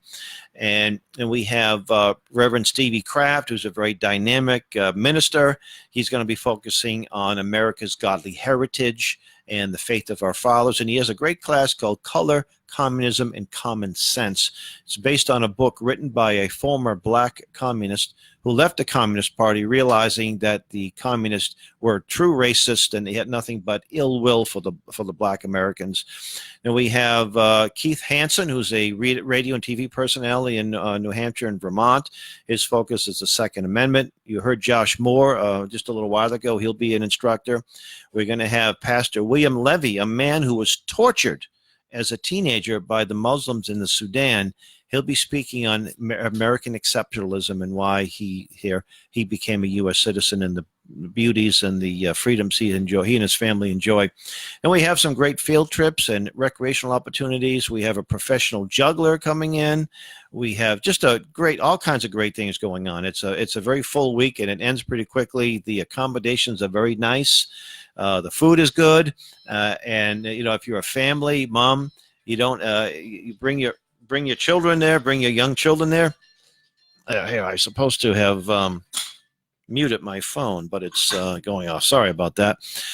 And you'll learn a whole lot. You'll make some lifetime friends. And, my whole family participates. And I think the most important thing, one of the most important things for teenagers, the parents are concerned about, is the people they associate or hang out with. And I would say that you're going to make some really nice friends. The adults make some good friends too, but your teenagers are going to make some good friends. And I know my daughter Emily's made some wonderful friends. And even if some of them live an hour drive, an hour and a half away, I don't mind driving out there so they can get together on occasions, or they come to our house, because these are the kind of people I want them to be with. So you see the website, campconstitution.net. The price is very reasonable. We've never turned away any worthy camper or family for lack of funds, and we don't plan to do that this year. Maybe maybe your children are grown, or they've already got other commitments, but you have neighbors, you have friends. Or at the very least, if you want to get on our email list and learn about other activities that we do around the region, around the country, just go to our website, and there's a place where you can contact us and say, yep, I'd like to be notified of events. You want to help out. By the way, help out this show. I know Dianna Ploss show. She gives me she lets me fill in for her every so often, and if I had to pay out of pocket, it'd be a little bit of money. So Dianna has go to her website to help her show. But if you have anything left after that, please consider helping out Camp Constitution so we can get more people involved and get more camps started and get more information out and get more constitutions distributed and more people learning about the Constitution and the threats to the Constitution. So we have a publishing arm. And I brought a few things with me. It's not a big deal. We don't have millions and millions of things in publication, but we do have some things. And usually these are based on the needs we have for our classes. And one of the things, we get our constitutions through a group in Idaho, the National Heritage Center, National Center for Constitutional Studies. And they, when you order so many constitutions, we usually order 1,000 at a time. They toss in a little book called the Elementary Catechism on the United States for the Use of Schools that was published in 1828. So we actually put it in print, and some of you who might be watching this on Facebook can see it. You can go to our camp website, campconstitution.net, and you'll see a shop. You press that, you can get a copy, or just give me a call and I'll put a copy in the mail to you, a few copies. And it's kind of interesting. So this was designed for schools because back then they wanted young people to learn about the Constitution. So this is a good little thing to have. We have something I mentioned, Color, Communism, and Common Sense.